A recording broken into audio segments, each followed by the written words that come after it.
ವಿಧಾನಸೌಧದಲ್ಲಿ 11 ಅಮಾಯಕರು ಬಲಿಯಾಗಿ ಹೋದರು. ಕಾಲ್ತುಳಿತ ಘಟನೆಗೆ ಸಂಬಂಧಪಟ್ಟಂತೆ ಇದೀಗ ವಿರೋಧ ಪಕ್ಷದ ನಾಯಕ ಆರ್ ಅಶೋಕ್ ಆಡಿಯೋ ಬಾಂಬ್ ಒಂದನ್ನು ಸಿಡಿಸಿದ್ದಾರೆ. ಈ ಆಡಿಯೋ ಕಾಲ್ತುಳಿತ ಘಟನೆಗೆ ಸರ್ಕಾರವೇ ಕಾರಣ ಅನ್ನೋ ಆರೋಪಕ್ಕೆ ಮತ್ತಷ್ಟು ಪುಷ್ಟಿ ನೀಡ್ತಾ ಇದೆ.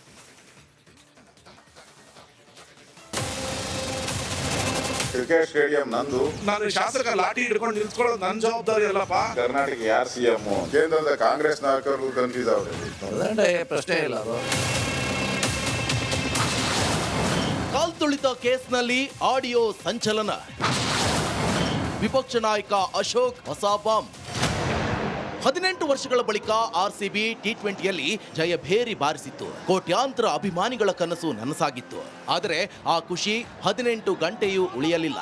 ಭೀಕರ ಕಾಲ್ತುಳಿತ ದುರಂತ ಸಂಭವಿಸಿ 11 ಜನ ಉಸಿರು ಚೆಲ್ಲಿದ್ರು. ಕೇಸ್ ಸಂಬಂಧ ಸರ್ಕಾರ ಪೊಲೀಸ್ ಅಧಿಕಾರಿಗಳನ್ನಷ್ಟೇ ಸಸ್ಪೆಂಡ್ ಮಾಡಿ ಆಕ್ರೋಶಕ್ಕೆ ಗುರಿಯಾಗಿತ್ತು. ಇದೀಗ ಕಾಲ್ತುಳಿತ ದುರಂತಕ್ಕೆ ಸರ್ಕಾರವೇ ಕಾರಣ ಅಂತ ವಿಪಕ್ಷ ನಾಯಕ ಆರ್ ಅಶೋಕ್ ಆಡಿಯೋ ಬಾಂಬ್ ಸಿಡಿಸಿದ್ದಾರೆ.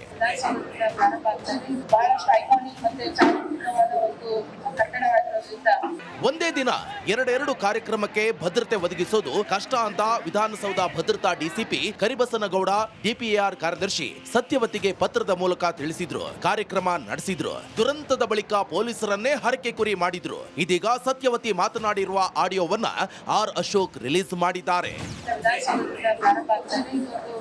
ಬಹಳಷ್ಟು ಐಕಾನಿಕ್ ಮತ್ತೆ ಚಾರಿತ್ರಿಕವಾದ ಒಂದು ಕಟ್ಟಡವಾಗಿರೋದ್ರಿಂದ ಇಲ್ಲಿಂದ ಪ್ರಾರಂಭ ಮಾಡೋದಕ್ಕೆ ಇಚ್ಛೆ ಪಟ್ಟಿದ್ದಾರೆ. KCA ರೆಪ್ರೆಸೆಂಟೇಟಿವ್ಸ್ ನಮ್ಗೆ ಕೇಳಿದ್ದು. ಈಗ ನಾವು ಅವ್ರಿಗೆ ನಂತರ ಒಂದು ಸಣ್ಣ ಒಂದು ಫೆಸಿಲಿಟೇಷನ್ ನಾವು ಮಾಡಬೇಕು ಅಂತ ಯೋಚನೆ ಮಾಡಿದ್ವಿ ಕರ್ನಾಟಕ ಸರ್ಕಾರದ ವತಿಯಿಂದ.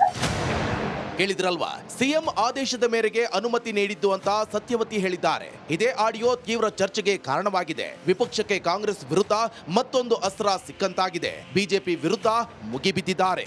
ಡೆಲ್ಲಿವರೆಗೂ ಕನ್ಫ್ಯೂಸ್ ಔಟಿದೆ. ಕ್ರಿಕೆಟ್ ಸ್ಟೇಡಿಯಂ ನಂದು, DCMದು, ವಿಧಾನಸೌಧ ನಂದು ಅಂತ ಗಲಾಟೆ ನಡೆದಿರೋದ್ರಿಂದ ಕೇಂದ್ರದ ಕಾಂಗ್ರೆಸ್ ನಾಯಕರಿಗೂ ಕನ್ಫ್ಯೂಸ್ ಔಟ್ ಇದೆ. ಯಾರು ಇಲ್ಲಿ ಕರ್ನಾಟಕ ಯಾರು ಸಿಎಂ ಅಂತೇಳಿ ಅದಕ್ಕೆ ಕೇಂದ್ರ ಬುಲಾವ್ ಮಾಡಿದ್ದಾರೆ. ಈಗಾಗಲೇ ಚೀಮಾರಿನೂ ಹಾಕಿದ್ದಾರೆ.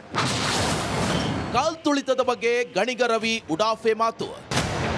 ಕಾಲ್ತುಳಿತ ದುರ್ಘಟನೆಯಲ್ಲಿ 11 ಜನ ಅಮಾಯಕರು ಬಲಿಯಾದ್ರೆ ಕಾಂಗ್ರೆಸ್ ಶಾಸಕ ಉಡಾಫೆ ಮಾತನಾಡಿ ಜನರ ಆಕ್ರೋಶಕ್ಕೆ ಗುರಿಯಾಗಿದ್ದಾರೆ. ನಾನು ಇವತ್ತು ಶಾಸಕ, ನಾನು ಈ ಕಾರ್ಯಕ್ರಮ ಮಾಡ್ತಾ ಇದ್ದೀನಿ. ಪೊಲೀಸ್ನವರು ಗೊತ್ತಿದೆ, ಇಲ್ಲಿಗೆ ಬೇಕಾದಂಥ ಸೆಕ್ಯೂರಿಟಿ ಕೊಡಬೇಕಾಗಿರೋದು ಪೊಲೀಸವ್ರ ಕರ್ತವ್ಯ. ನಾನು ಶಾಸಕ ನಂದಲ್ಲ, ನಾನು ಪೊಲೀಸ್ನ ಹಿಡ್ಕೊಂಡು ಲಾಠಿ ಹಿಡ್ಕೊಂಡು ನಿಲ್ಸ್ಕೊಳ್ಳೋದು ನನ್ನ ಜವಾಬ್ದಾರಿ ಅಲ್ಲಪ್ಪ. ಮತ್ತೆ ಪೊಲೀಸರತ್ತ ಬೊಟ್ಟು ಮಾಡಿದ ಸಚಿವರು.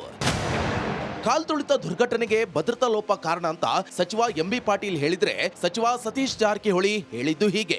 ಆ ತನಿಖೆಯಲ್ಲಿ ಎಲ್ಲೆಲ್ಲಿ ಲ್ಯಾಪ್ಸ್ಗಳಾಗಿದ್ದಾವೆ, ನಿಶ್ಚಿತವಾಗಿ ಲ್ಯಾಪ್ಸ್ ಆಗಿದಾವೆ, ಇಲ್ಲ ಅಂತಲ್ಲ, ಎಲ್ಲಿ ಲ್ಯಾಪ್ಸ್ ಆಗಿದ್ದಾವೆ, ಯಾರು ಹೊಣೆ, ಅದಕ್ಕೆ ಯಾಕೆ ಗೊಂದಲ ಸೃಷ್ಟಿ ಆಯಿತು, ಇದೆಲ್ಲ ತನಿಖೆ ನಂತರ ಹೊರ ಬರ್ತದೆ. ತಲೆದಂಡ ಪ್ರಶ್ನೆ ಇಲ್ಲ. ಅದು ಯಾರು ತಪ್ಪು ಮಾಡಿದರೆ ಅವ್ರಿಗೆ ಖಂಡಿತವಾಗಿ ಶಿಕ್ಷೆ ಆಗೇ ಆಗ್ತದೆ.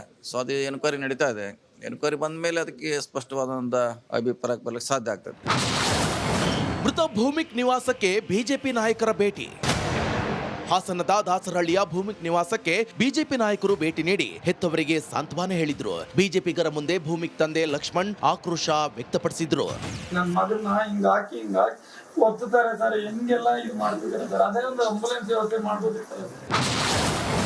ಸಿಎಂಗೆ ಬಹಿರಂಗ ಪತ್ರ ಬರೆದ ವಿಜೇಂದ್ರ. ಕಾಲ್ತುಳಿತದ ಬಗ್ಗೆ ಬಿಜೆಪಿ ರಾಜ್ಯಾಧ್ಯಕ್ಷ BY ವಿಜೇಂದ್ರ ಸಿಎಂ ಸಿದ್ದರಾಮಯ್ಯನವರಿಗೆ 3 ಪುಟಗಳ ಪತ್ರ ಬರೆದಿದ್ದಾರೆ. ನಿಮ್ಮ ಸರ್ಕಾರ ತೆಗೆದುಕೊಂಡ ಬೇಜವಾಬ್ದಾರಿ ನಿರ್ಧಾರದಿಂದ ಅಮಾಯಕರ ಜೀವ ಬಲಿಯಾಗಿದೆ ಅಂತ ಸರ್ಕಾರದ ಆರ್ಸಿಬಿ ವಿಜಯೋತ್ಸವದಲ್ಲಿ 11 ಅಮಾಯಕರು ಬಲಿಯಾಗಿ ಹೋದರು.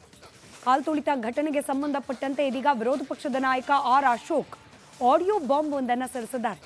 ಈ ಆಡಿಯೋ ಕಾಲ್ತುಳಿತ ಘಟನೆಗೆ ಸರ್ಕಾರವೇ ಕಾರಣ ಅನ್ನೋ ಆರೋಪಕ್ಕೆ ಮತ್ತಷ್ಟು ಪುಷ್ಟಿ ನೀಡ್ತಾ ಇದೆ.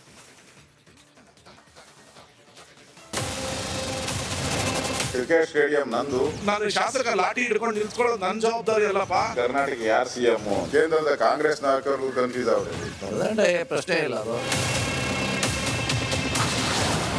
ಕಾಲ್ತುಳಿತ ಕೇಸ್ನಲ್ಲಿ ಆಡಿಯೋ ಸಂಚಲನ. ವಿಪಕ್ಷ ನಾಯಕ ಅಶೋಕ್ ಹೊಸ ಬಾಂಬ್. 18 ವರ್ಷಗಳ ಬಳಿಕ ಆರ್ಸಿಬಿ ಟಿ20ಯಲ್ಲಿ ಜಯಭೇರಿ ಬಾರಿಸಿತ್ತು. ಕೋಟ್ಯಾಂತರ ಅಭಿಮಾನಿಗಳ ಕನಸು ನನಸಾಗಿತ್ತು. ಆದರೆ ಆ ಖುಷಿ 18 ಗಂಟೆಯೂ ಉಳಿಯಲಿಲ್ಲ. ಭೀಕರ ಕಾಲ್ತುಳಿತ ದುರಂತ ಸಂಭವಿಸಿ 11 ಜನ ಉಸಿರು ಚೆಲ್ಲಿದ್ರು. ಕೇಸ್ ಸಂಬಂಧ ಸರ್ಕಾರ ಪೊಲೀಸ್ ಅಧಿಕಾರಿಗಳನ್ನಷ್ಟೇ ಸಸ್ಪೆಂಡ್ ಮಾಡಿ ಆಕ್ರೋಶಕ್ಕೆ ಗುರಿಯಾಗಿತ್ತು. ಇದೀಗ ಕಾಲ್ತುಳಿತ ದುರಂತಕ್ಕೆ ಸರ್ಕಾರವೇ ಕಾರಣ ಅಂತ ವಿಪಕ್ಷ ನಾಯಕ ಆರ್ ಅಶೋಕ್ ಆಡಿಯೋ ಬಾಂಬ್ ಸಿಡಿಸಿದ್ದಾರೆ. ಬಹಳಷ್ಟು ಐಕಾನಿಕ್ ಮತ್ತೆ ಚಾರಿತ್ರಿಕವಾದ ಒಂದು ಕಟ್ಟಡವಾಗಿರೋದ್ರಿಂದ ಒಂದೇ ದಿನ ಎರಡೆರಡು ಕಾರ್ಯಕ್ರಮಕ್ಕೆ ಭದ್ರತೆ ಒದಗಿಸೋದು ಕಷ್ಟ ಅಂತ ವಿಧಾನಸೌಧ ಭದ್ರತಾ ಡಿಸಿಪಿ ಕರಿಬಸನಗೌಡ ಡಿಪಿಆರ್ ಕಾರ್ಯದರ್ಶಿ ಸತ್ಯವತಿಗೆ ಪತ್ರದ ಮೂಲಕ ತಿಳಿಸಿದ್ರು. ಕಾರ್ಯಕ್ರಮ ನಡೆಸಿದ್ರು. ದುರಂತದ ಬಳಿಕ ಪೊಲೀಸರನ್ನೇ ಹರಕೆ ಕುರಿ ಮಾಡಿದ್ರು. ಇದೀಗ ಸತ್ಯವತಿ ಮಾತನಾಡಿರುವ ಆಡಿಯೋವನ್ನ ಆರ್ ಅಶೋಕ್ ರಿಲೀಸ್ ಮಾಡಿದ್ದಾರೆ. ಬಹಳಷ್ಟು ಐಕಾನಿಕ್ ಮತ್ತೆ ಚಾರಿತ್ರಿಕವಾದ ಒಂದು ಕಟ್ಟಡವಾಗಿರೋದ್ರಿಂದ ಇಲ್ಲಿಂದ ಪ್ರಾರಂಭ ಮಾಡೋದಕ್ಕೆ ಇಚ್ಛೆ ಪಟ್ಟಿದ್ದಾರೆ. KCA ರೆಪ್ರೆಸೆಂಟೇಟಿವ್ಸ್ ಕೇಳಿದ್ದು ಈಗ ನಾವು ಅವ್ರಿಗೆ ನಂತರ ಒಂದು ಸಣ್ಣ ಒಂದು ಫೆಸಿಲಿಟೇಷನ್ ನಾವು ಮಾಡಬೇಕು ಅಂತ ಮಾಡಿದ್ದೀವಿ ಕರ್ನಾಟಕ ಸರ್ಕಾರದ ವತಿಯಿಂದ. ಕೇಳಿದ್ರಲ್ವಾ, ಸಿಎಂ ಆದೇಶದ ಮೇರೆಗೆ ಅನುಮತಿ ನೀಡಿದ್ದು ಅಂತ ಸತ್ಯವತಿ ಹೇಳಿದ್ದಾರೆ. ಇದೇ ಆಡಿಯೋ ತೀವ್ರ ಚರ್ಚೆಗೆ ಕಾರಣವಾಗಿದೆ. ವಿಪಕ್ಷಕ್ಕೆ ಕಾಂಗ್ರೆಸ್ ವಿರುದ್ಧ ಮತ್ತೊಂದು ಅಸ್ತ್ರ ಸಿಕ್ಕಂತಾಗಿದೆ. ಬಿಜೆಪಿ ವಿರುದ್ಧ ಮುಗಿಬಿದ್ದಿದ್ದಾರೆ. ಡೆಲ್ಲಿವರೆಗೂ ಕನ್ಫ್ಯೂಸ್ ಔಟ್ ಇದೆ. ಕ್ರಿಕೆಟ್ ಸ್ಟೇಡಿಯಂ ನಂದು, DCMದು, ವಿಧಾನಸೌಧ ನಂದು ಅಂತ ಗಲಾಟೆ ನಡೆದಿರೋದ್ರಿಂದ ಕೇಂದ್ರದ ಕಾಂಗ್ರೆಸ್ ನಾಯಕರಿಗೂ ಕನ್ಫ್ಯೂಸ್ ಔಟ್ ಇದೆ. ಯಾರು ಇಲ್ಲಿ ಕರ್ನಾಟಕ ಯಾರು CM ಅಂತೇಳಿ ಅದಕ್ಕೆ ಕೇಂದ್ರ ಬುಲಾವ್ ಮಾಡಿದ್ದಾರೆ. ಈಗಾಗಲೇ ಚೀಮಾರಿನೂ ಹಾಕಿದ್ದಾರೆ. ಕಾಲ್ತುಳಿತದ ಬಗ್ಗೆ ಗಣಿಗ ರವಿ ಉಡಾಫೆ ಮಾತು. ಕಾಲ್ತುಳಿತ ದುರ್ಘಟನೆಯಲ್ಲಿ 11 ಜನ ಅಮಾಯಕರು ಬಲಿಯಾದ್ರೆ ಕಾಂಗ್ರೆಸ್ ಶಾಸಕ ಉಡಾಫೆ ಮಾತನಾಡಿ ಜನರ ಆಕ್ರೋಶಕ್ಕೆ ಗುರಿಯಾಗಿದ್ದಾರೆ. ನಾನು ಇವತ್ತು ಶಾಸಕ, ನಾನು ಈ ಕಾರ್ಯಕ್ರಮ ಮಾಡ್ತಾ ಇದ್ದೀನಿ. ಪೊಲೀಸ್ನವರು ಗೊತ್ತಿದೆ, ಇಲ್ಲಿಗೆ ಬೇಕಾದಂಥ ಸೆಕ್ಯೂರಿಟಿ ಕೊಡಬೇಕಾಗಿರೋದು ಪೊಲೀಸವ್ರ ಕರ್ತವ್ಯ. ನಾನು ಶಾಸಕ ನಂದಲ್ಲ, ನಾನು ಪೊಲೀಸ್ನ ಹಿಡ್ಕೊಂಡು ಲಾಠಿ ಹಿಡ್ಕೊಂಡು ನಿಲ್ಸ್ಕೊಳ್ಳೋದು ನನ್ನ ಜವಾಬ್ದಾರಿ ಅಲ್ಲಪ್ಪ. ಮತ್ತೆ ಪೊಲೀಸರತ್ತ ಬೊಟ್ಟು ಮಾಡಿದ ಸಚಿವರು. ಕಾಲ್ತುಳಿತ ದುರ್ಘಟನೆಗೆ ಭದ್ರತಾ ಲೋಪ ಕಾರಣ ಅಂತ ಸಚಿವ MB ಪಾಟೀಲ್ ಹೇಳಿದ್ರೆ, ಸಚಿವ ಸತೀಶ್ ಜಾರಕಿಹೊಳಿ ಹೇಳಿದ್ದು ಹೀಗೆ. ಆ ತನಿಖೆಯಲ್ಲಿ ಇವತ್ತು ಸಹ ಎಲ್ಲೆಲ್ಲಿ ಲ್ಯಾಪ್ಸ್ಗಳಾಗಿದ್ದಾವೆ, ನಿಶ್ಚಿತವಾಗಿ ಲ್ಯಾಪ್ಸ್ ಆಗಿದಾವೆ, ಇಲ್ಲಂತಲ್ಲ, ಎಲ್ಲಿ ಲ್ಯಾಪ್ಸ್ ಆಗಿದ್ದಾವೆ, ಯಾರು ಹೊಣೆ, ಅದಕ್ಕೆ ಯಾಕೆ ಗೊಂದಲ ಸೃಷ್ಟಿ ಆಯಿತು, ಇದರ ತನಿಖೆ ನಂತರ ಹೊರಗೆ ಬರ್ತದೆ. ತಲೆದಂಡ ಪ್ರಶ್ನೆ ಇಲ್ಲ. ಅದು ಯಾರು ತಪ್ಪು ಮಾಡಿದರೆ ಅವ್ರಿಗೆ ಖಂಡಿತವಾಗಿ ಶಿಕ್ಷೆ ಆಗೇ ಆಗ್ತದೆ. ಸೊ ಅದು ಎನ್ಕ್ವೈರಿ ನಡೀತಾ ಇದೆ. ಎನ್ಕ್ವೈರಿ ಬಂದ ಮೇಲೆ ಅದಕ್ಕೆ ಸ್ಪಷ್ಟವಾದಂಥ ಅಭಿಪ್ರಾಯಕ್ಕೆ ಬರ್ಲಿಕ್ಕೆ ಸಾಧ್ಯ ಆಗ್ತದೆ. ಮೃತ ಭೂಮಿಕ್ ನಿವಾಸಕ್ಕೆ ಬಿಜೆಪಿ ನಾಯಕರ ಭೇಟಿ. ಹಾಸನದ ದಾಸರಹಳ್ಳಿಯ ಭೂಮಿಕ್ ನಿವಾಸಕ್ಕೆ ಬಿಜೆಪಿ ನಾಯಕರು ಭೇಟಿ ನೀಡಿ ಹೆತ್ತವರಿಗೆ ಸಾಂತ್ವನ ಹೇಳಿದ್ರು. ಬಿಜೆಪಿಗರ ಮುಂದೆ ಭೂಮಿಕ್ ತಂದೆ ಲಕ್ಷ್ಮಣ್ ಆಕ್ರೋಶ ವ್ಯಕ್ತಪಡಿಸಿದ್ರು. ನನ್ನ ಮಗನ ಹಿಂಗಾಗಿ ಒತ್ತುತ್ತಾರೆ ಸರ್, ಹೆಂಗೆಲ್ಲ ಇದು ಮಾಡ್ತಿದ್ದಾರೆ ಸರ್. ಅದೇ ಒಂದು ಆಂಬುಲೆನ್ಸ್ ವ್ಯವಸ್ಥೆ ಮಾಡ್ಬೋದಿತ್ತು. ಸಿಎಂಗೆ ಬಹಿರಂಗ ಪತ್ರ ಬರೆದ ವಿಜೇಂದ್ರ. ಕಾಲ್ತುಳಿತದ ಬಗ್ಗೆ ಬಿಜೆಪಿ ರಾಜ್ಯಾಧ್ಯಕ್ಷ BY ವಿಜೇಂದ್ರ ಸಿಎಂ ಸಿದ್ದರಾಮಯ್ಯನವರಿಗೆ 3 ಪುಟಗಳ ಪತ್ರ ಬರೆದಿದ್ದಾರೆ. ನಿಮ್ಮ ಸರ್ಕಾರ ತೆಗೆದುಕೊಂಡ ಬೇಜವಾಬ್ದಾರಿ ನಿರ್ಧಾರದಿಂದ ಅಮಾಯಕರ ಜೀವ ಬಲಿಯಾಗಿದೆ ಅಂತ ಸರ್ಕಾರದ ವೈಫಲ್ಯ. RCB ವಿಜಯೋತ್ಸವದಲ್ಲಿ 11 ಅಮಾಯಕರು ಬಲಿಯಾಗಿ ಹೋದರು. ಕಾಲ್ತುಳಿತ ಘಟನೆಗೆ ಸಂಬಂಧಪಟ್ಟಂತೆ ಇದೀಗ ವಿರೋಧ ಪಕ್ಷದ ನಾಯಕ ಆರ್ ಅಶೋಕ್ ಆಡಿಯೋ ಬಾಂಬ್ ಒಂದನ್ನು ಸಿಡಿಸಿದ್ದಾರೆ. ಈ ಆಡಿಯೋ ಕಾಲ್ತುಳಿತ ಘಟನೆಗೆ ಸರ್ಕಾರವೇ ಕಾರಣ ಅನ್ನೋ ಆರೋಪಕ್ಕೆ ಮತ್ತಷ್ಟು ಪುಷ್ಟಿ ನೀಡ್ತಾ ಇದೆ.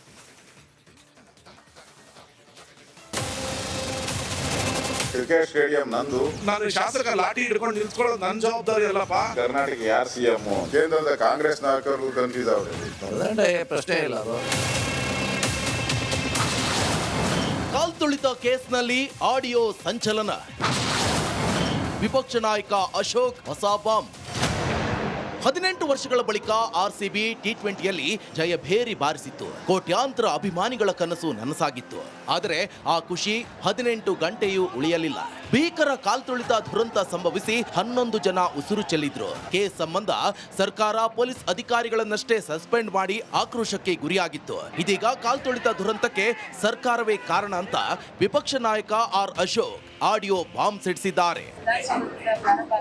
ಬಹಳಷ್ಟು ಐಕಾನಿಕ್ ಮತ್ತೆ ಚಾರಿತ್ರಿಕವಾದ ಒಂದು ಕಟ್ಟಡವಾಗಿರೋದ್ರಿಂದ ಒಂದೇ ದಿನ ಎರಡೆರಡು ಕಾರ್ಯಕ್ರಮಕ್ಕೆ ಭದ್ರತೆ ಒದಗಿಸೋದು ಕಷ್ಟ ಅಂತ ವಿಧಾನಸೌಧ ಭದ್ರತಾ ಡಿಸಿಪಿ ಕರಿಬಸನಗೌಡ ಡಿಪಿಆರ್ ಕಾರ್ಯದರ್ಶಿ ಸತ್ಯವತಿಗೆ ಪತ್ರದ ಮೂಲಕ ತಿಳಿಸಿದ್ರು. ಕಾರ್ಯಕ್ರಮ ನಡೆಸಿದ್ರು. ದುರಂತದ ಬಳಿಕ ಪೊಲೀಸರನ್ನೇ ಹರಕೆ ಕುರಿ ಮಾಡಿದ್ರು. ಇದೀಗ ಸತ್ಯವತಿ ಮಾತನಾಡಿರುವ ಆಡಿಯೋವನ್ನ ಆರ್ ಅಶೋಕ್ ರಿಲೀಸ್ ಮಾಡಿದ್ದಾರೆ.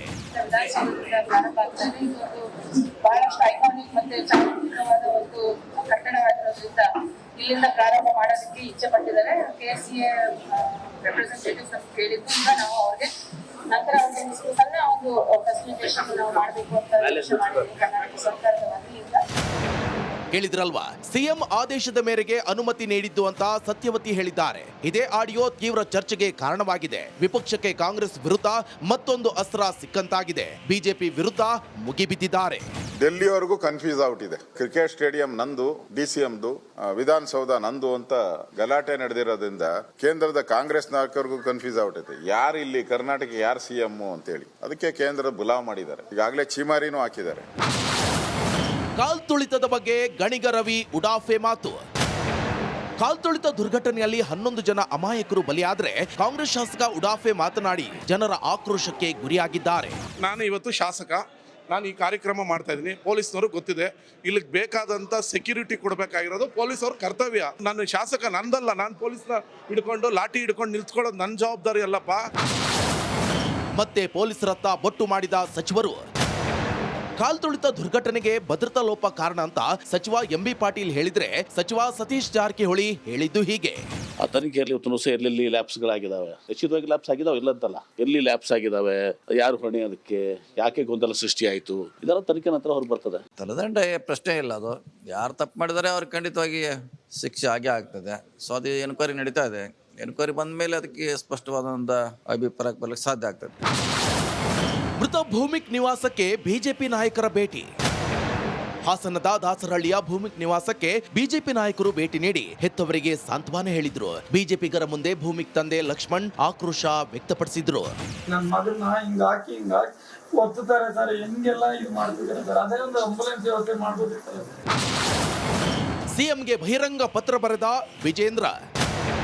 ಕಾಲ್ತುಳಿತದ ಬಗ್ಗೆ ಬಿಜೆಪಿ ರಾಜ್ಯಾಧ್ಯಕ್ಷ ಬಿವೈ ವಿಜೇಂದ್ರ ಸಿಎಂ ಸಿದ್ದರಾಮಯ್ಯನವರಿಗೆ 3 ಪುಟಗಳ ಪತ್ರ ಬರೆದಿದ್ದಾರೆ. ನಿಮ್ಮ ಸರ್ಕಾರ ತೆಗೆದುಕೊಂಡ ಬೇಜವಾಬ್ದಾರಿ ನಿರ್ಧಾರದಿಂದ ಅಮಾಯಕರ ಜೀವ ಬಲಿಯಾಗಿದೆ ಅಂತ ಸರ್ಕಾರದ ವೈಫಲ್ಯವನ್ನ ಟೀಕಿಸಿದ್ದಾರೆ. Bureau report.